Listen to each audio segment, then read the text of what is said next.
Coming up on this Monday edition of Daybreak, the two Koreas agreed to discuss resuming reunions of families separated since the Korean War. Pyongyang seemingly interested in linking the issue to a suspended joint tourism project, counter-proposes the talks venue. While there are growing hopes for thawing relations on the Korean peninsula, South Korea and the US kick off their annual military drills on this Monday. Unlike previous years, North Korea has refrained from making bellicose threats. Plus, with the death toll from the interim government's crackdown on pro-Morsy protesters surpassing 800, Egypt's army chief says there's room for everyone to participate in the path to restore democracy, but he adds the military will not tolerate violence. Daybreak begins now.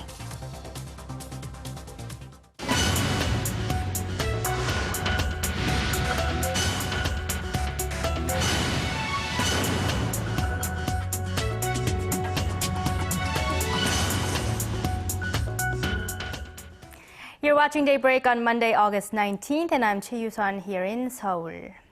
Let's start this morning with developments over the weekend on the inter-Korean front. North Korea agreed to the South's proposal to discuss resuming reunions for families separated during the Korean War. The two sides, however, were not able to agree on the venue for the talks. Our Hwang Sung-hee has the details. Just hours after North Korea accepted South Korea's offer for talks on family reunions, Seoul's Unification Ministry welcomed the news, but reiterated that the meeting should take place at the truce village of Panmunjom. We once again propose that the Red Cross working level talks take place at the South Korean side of Panmunjom as earlier proposed. The ministry explained that Panmunjom is an ideal venue for the talks because of the convenience of its location. Through its state-run Korean Central News Agency, the North earlier agreed to meet on Friday to discuss issues on resuming reunions for families separated during the Korean War, but suggested that the talks be held at the scenic Mount Kumgang Resort in North Korea. The Inter-Korean Red Cross working level talks will take place on August 23rd, as suggested by the South, but the venue will be changed to Mount Kumgang, so the two sides can tour the site of the reunion and discuss future plans. North Korea also proposed to hold separate talks on Thursday on reopening the Mount Kumgang Resort to South Korean tourists, offering to discuss Seoul's concerns like ensuring personal safety and protecting South Korean properties. The resort remains closed to South Koreans since 2008, after a tourist from the south was fatally shot by a North Korean guard. The North claimed that the resumption of the tours to Mount Kumgang, following the normalization of the Kaesong Industrial Complex, will bring bigger joy to all Koreans, but Seoul said it needs more time to review Pyongyang's proposal. Meanwhile, a South Korean communications and power inspection team will make its second trip to Kaesong on Monday for a check on the facilities at the joint business park. Hwang Sung-hee, Arirang News. While the two Koreas make efforts to revive dialogue, South Korea and the United States are set to begin their annual Ulji Freedom Guardian exercises on this Monday. The 12-day-long computer-aided joint military drills will mobilize around 50,000 South Korean forces and roughly 30,000 American servicemen. The Combined Forces Command says the drills are intended to check the forces' ability to ensure security on the Korean peninsula and maintain the joint defense capabilities between the two allies. While there are concerns the upcoming drills may kill the newly found momentum in dialogue between the two Koreas, experts say Pyongyang will most likely keep it a separate issue from the recent progress made in inter-Korean relations. South Korea's Defense Acquisition Agency will announce the winner of its multi-billion-dollar contract to buy 60 advanced fighter jets next month, and it looks like Boeing's F-15 Silent Eagle will nail down the deal. The Defense Acquisition Program Administration said Sunday that one of the two finalists has been disqualified after abruptly changing its contractual terms. This bidder was later known to be the European Aeronautic Defense and Space Company with its Eurofighter Tranche 3 Typhoon. The $7.4 billion competition was narrowed to a two-way race between Boeing's F-15 SE and EADS's Eurofighter Typhoon last week because the two firms offer their jets for prices within Korea's budget. The special parliamentary probe into the country's spy agency's alleged meddling in last year's presidential election will come to an end this week. Later today, lawmakers will hold their final hearing to question key witnesses in the probe. Our Kim Hyun-ji reports. Former and incumbent National Intelligence Service agents and police officers will take the witness stand at the country's parliament on Monday. The witness list includes the female NIS agent who was found to have posted negative online comments about opposition presidential candidates before the December election. Her boss, former NIS chief Won Se-hoon, stands accused of ordering the spy agency to launch a smear campaign online to sway public opinion in favor of then-ruling party presidential candidate Park Geun-hye before the election. Won, who is awaiting trial, was questioned by a parliamentary committee investigating the spy agency scandal last Friday, but denied ordering agents to post political comments online. The former NIS chief said putting up online comments is routine practice for the agency's anti-North Korea psychological warfare team. Former Seoul Metropolitan Police Chief Kim Yong-pan, accused of downsizing a police probe into the NIS scandal and releasing false investigation results 3 days before the election, also took the witness stand last Friday. Kim denied all charges against him. Both Won and Kim refused to take oath as witnesses, saying doing so would negatively influence their trials. Saying that the parliamentary probe has been not as effective, opposition lawmakers are now considering demanding a fresh investigation into the case by special prosecutors. Monday's hearing will be the last major event before the probe ends on Friday. While ruling party lawmakers, who say Won and Kim did not break any election laws, are getting ready to wrap up the probe, opposition lawmakers are not satisfied. The main opposition Democratic Party is not yet considering bringing an end to its street protests outside the National Assembly. But the ruling party says DP lawmakers must end their rally and cooperate with them to start budget deliberation and review of the government's tax code proposal. Kim Hyun-ji, Arirang News. The government is mulling over the idea of adopting an energy storage system as a way to prevent possible power shortages. The Ministry of Trade, Industry and Energy announced plans to first encourage large private companies and public offices which consume large amounts of electricity to use the so-called energy storage and management system. If this turns out to be helpful, the government may consider making this system mandatory. The scheme involves storing electricity when it is relatively cheap and using the stored power when the supply drops or the price of power goes up. The management system will also allow users to sell back such stored power in the market. Those of you living in Korea will be able to take out more larger loans for jeonse or lump sum rental deposits starting this week. Korea's Hana Bank and Nongyup Bank will raise the limit for jeonse loans guaranteed by the Korea Housing Finance Corporation from the current $150,000 to $200,000 starting as early as this Monday. 3 other local banks are expected to follow suit by the end of the week. Due to soaring housing rental prices, the total amount of loans taken out by Koreans are hovering at roughly $25 billion so far this year, up $2 billion from the same period last year.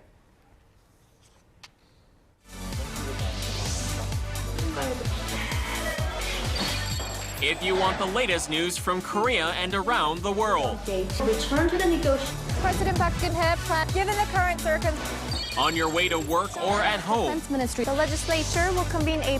Tune into Daybreak on Arirang TV. Prime Minister Shinzo Abe said Tuesday. Turning now to the turmoil in Egypt, the country's military has declared that it will not tolerate any further violent protests as security forces continue to arrest hundreds of members of ousted President Mohamed Morsi's Muslim Brotherhood. Kim Young-gil has more. Addressing the current unrest, Egypt Army Chief General Abdel Fattah al-Sisi went on state TV Sunday to say there was room for people of all political and religious persuasions to live together in Egypt. But he also warned the military would not be silent in the face of violence.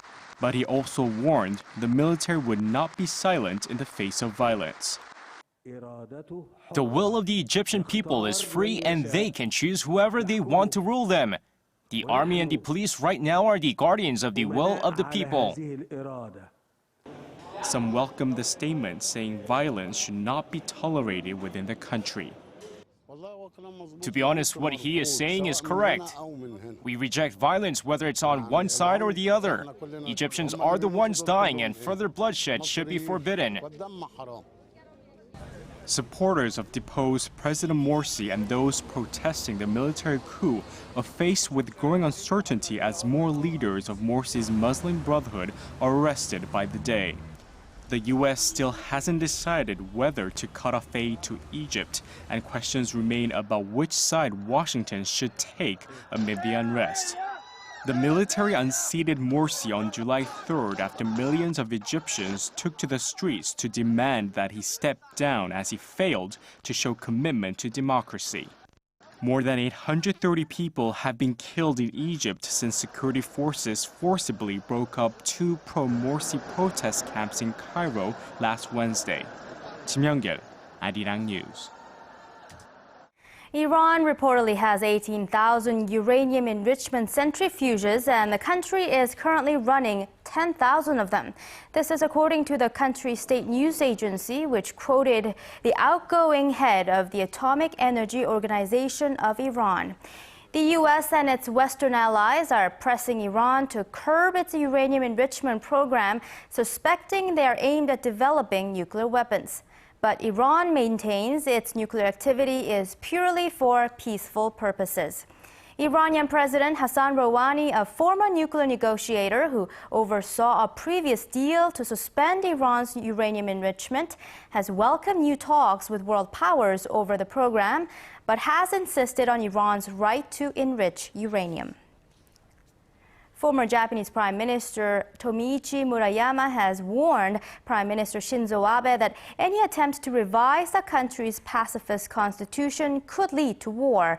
During his speech last week, marking the 68th anniversary of Japan's surrender in World War II, Abe purposely omitted the pledge made by every prime minister since 1994 that Japan would never again go to war. Murayama says Abe's actions could be portrayed as denial of Japan's imperialist past. The Abe administration's Cabinet Legislation Bureau has stated that under international law, Japan has the right to collective self-defense, but Article 9 of the Constitution outlaws war as a means to settle international disputes. Collective self-defense would give Japan the right to counteract if Japan or its allies come under attack. Consumer concerns about the safety of Japanese fish imports into Korea since the Fukushima nuclear disaster look to be justified, as authorities here say over 3,000 tons of fish from Japan have been found to contain levels of radioactive cesium since 2011. Korea's Ministry of Food and Drug Safety on Sunday said there were 131 different cases in which fish containing traces of cesium were detected since March of 2011. All of the cases were under the safe level of 100 becquerels per 1 kilogram, with many below 10 becquerels, but 7 cases were close to the maximum level considered acceptable for consumption. Cases peaked in 2012, but the amount has dropped sharply this year. Chuseok, one of Korea's biggest holidays, is just about 1 month away now, and households are already thinking ahead, preparing gifts for family and friends. In response to the sluggish economy, local retail chains are slashing prices to attract consumers and ensure higher sales. Our Paul Lee shows us the latest consumer trends hitting local markets.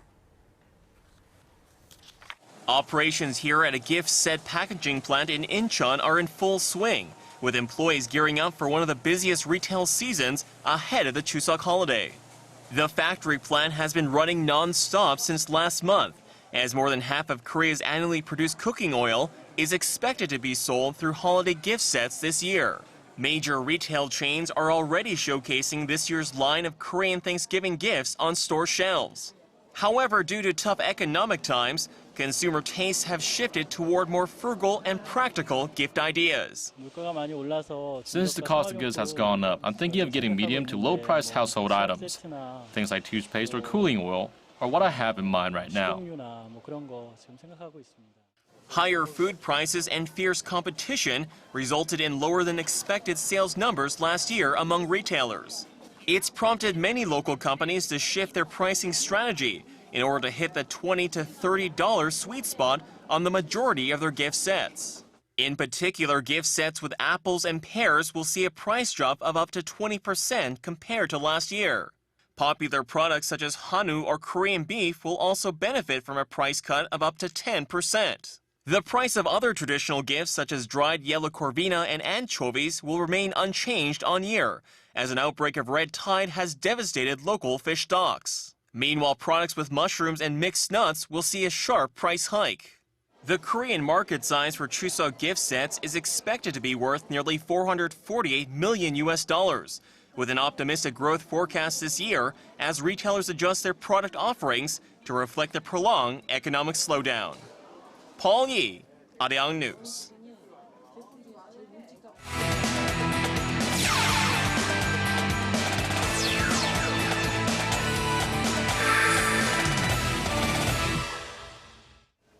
And a good Monday morning to you all, and what a way to kick off the new week then. Talk about Sonyeonjae and her continued success in rhythmic gymnastics. Of course, with the last World Cup event of the season taking place in Russia, the 19-year-old went after a 5th straight medal finish. And a 5th straight medal finish is what she got after scoring 17.60 in the hoop event, finishing 2nd overall for a silver medal in the event. Now, she also scored 17.950 in the ball event, 17.833 in clubs event, and 17.700 in ribbon, scoring a total of 71.083. Now, the overall score was good for 4th place overall in the total scoring, as she just fell short by 0.049 points, which would have given her a bronze medal finish. Now, the silver medal finish gives her a total of 6 medals in the 5 World Cup events so far this season. Well, it was the return we were all looking for, the return of Captain Park Ji-sung. With the PSV Eindhoven team taking on the go-ahead Eagles, the South Korean was left off the roster due to his injury.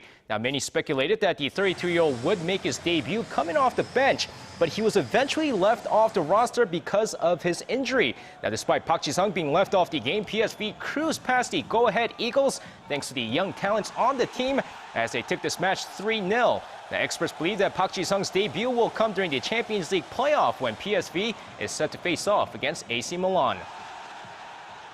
And staying in football back here in the nation, there were 4 K-League Classic matches that took place on Sunday as the Pohang Steelers and Gyeongnam FC drew 0-0 as Pohang remained in first place with the draw. Now, also, Ulsan Hyundai Tigers, who are 3 points behind Pohang going into their match against Busan, lost 1-0 as they're now 4 points behind the league leaders. Meanwhile, Incheon United snuck in a win against the lowly Gangwon FC, beating them 2-1 thanks to 2 late goals from Diogo and Nam Jun-jae. And of course, lastly, Jeju United and Daegu FC drew 1-1, both goals coming in the second half of the game. So with that said, moving on to some Sunday night KBO action as the SK Wyverns avoid the sweep against the Tucson Bears as they shut out the Tucson Bears 9-0. Also, the NC Dinos and the Lotte Giants, after 12 innings, they drew 6-6 as the NC Dinos continue to impress the fans out there with their scrappy baseball. So, of course, with that said, moving on to the other two games, the red-hot LG Twins took on the struggling Kia Tigers. So, let's take a look at the highlights. Of course, going into the game here, the second inning of the game, here's Chung Sung-hoon. RBI single here as the LG Twins take an early 1-0 lead. Next inning, Lee Jun-ho sends one to center field. A sac fly ties the ball game 1-1. For sixth inning of the game, here comes the Twins' bases-loaded walk. Scores Lee Byung-gyu as LG takes the lead 2-1. Next play, supersonic Lee Dae-hyun grounds one to second. This scores another run for the LG Twins. Then comes the third run of the inning. A wild pitch scores another one here as the LG Twins take the lead 4-1. Of course, when I shift over to the bottom of the inning, Shin Jong-gil singles in a run here. Deficit cut 4-2 LG Twins. Eighth inning of the game, Kia lighting it up. Shin Jong-gil once again, this time a two-run double to right, and the game is tied 4-4. Next play, An Chi-hong at bat, RBI single here to left as Kia takes the lead 5-4. We're not done yet. Next batter, Chai In-mo, two-run double to left field, completing a 5-run eighth inning as the Kia Tigers rally back to take this game 7-4. Now with the win, Kia snaps their 5-game losing streak.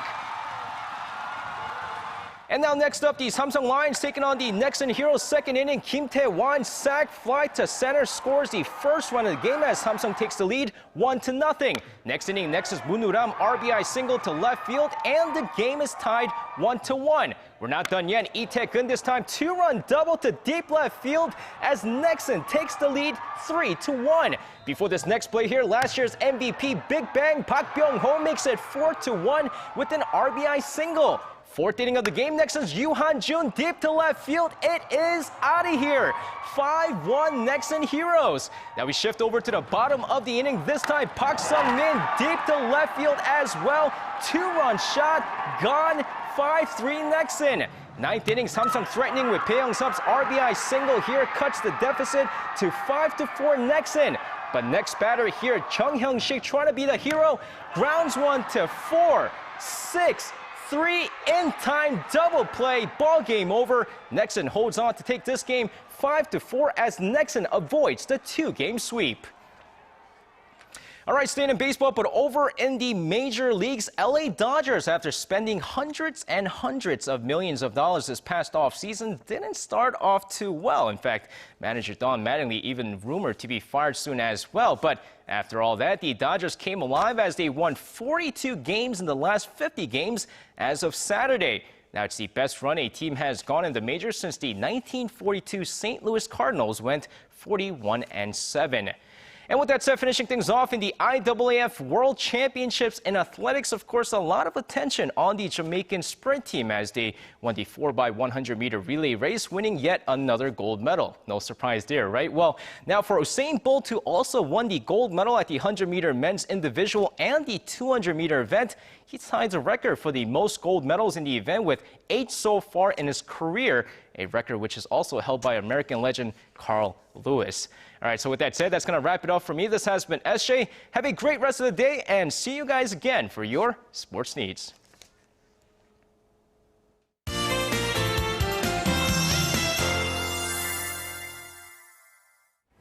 Good morning, I'm Lee Ji-hyun with your latest weather forecast. Well, aren't we going through a tough summer this year here in Korea? We started off with the longest monsoon season and the blistering heat took over, and Seoul's had 21 days of the sleepless night so far due to tropical night phenomenon, which should be the longest in 19 years. And of course, cities in South have been dealing with brutal blast of heat, and even Jeju is dealing with the worst drought in the history. So we are definitely going through a record-breaking summer this year. However, this week we do expect a little bit of transition, but not so fast because today it's going to be another hot and sunny day.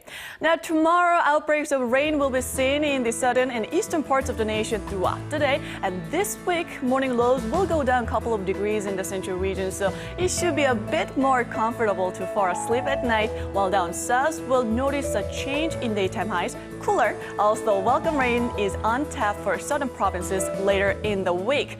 Well, the light shower from last night dampens the ground here in the capital and the surrounding areas, and as we can see, the rain clouds are moving to the central region to the Gangwon provinces, dropping light precipitation, and this should go away before noon, bringing much brighter afternoon. With that, let's take a look at today's numbers. Now, the morning lows are still above 25 degrees Celsius. The daytime highs for Seoul and Gwangju will hike up to 32 and 33 degrees Celsius, while Daegu and Gwangju will soar to mid-30s. Now, moving over to other places, it looks like Jeju and Daejeon will have a hot and sunny day, and it will be slightly cooler for Dokdo and Mount Kumgang. Now, that's all for Korea, and here's the global forecast for viewers around the world.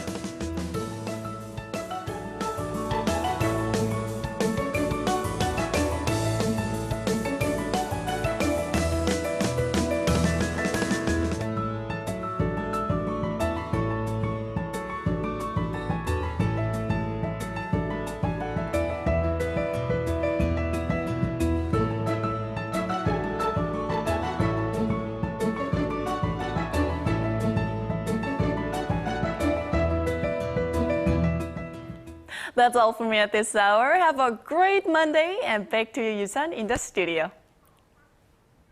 Thank you, Jian. And those are the stories we have for you at this hour. Stay with us throughout the day as we bring you the latest headlines.